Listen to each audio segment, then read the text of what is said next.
I think that people should come to live events like this because there is like so much information. You're not only learning about business, but you're learning about how to treat your employees, how to hire people, how to create that culture within your company that would actually attract other people to see your company different than the rest of the companies in that area. It really makes a huge difference in the way other business owners do business. It just, amazing. I mean, there's really nothing that money can buy, like for learning all of this different experience.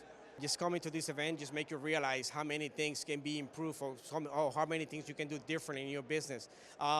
We want to keep growing. At the same time, we want to create a nice foundation, the nice roots to be able to grow and expand. But, like I think from a year from now, we want to make sure that we tackle all these little things that we didn't find important, but now coming to these events actually open up your eyes and just making sure that you tackle them before you can actually keep growing and keep expanding. So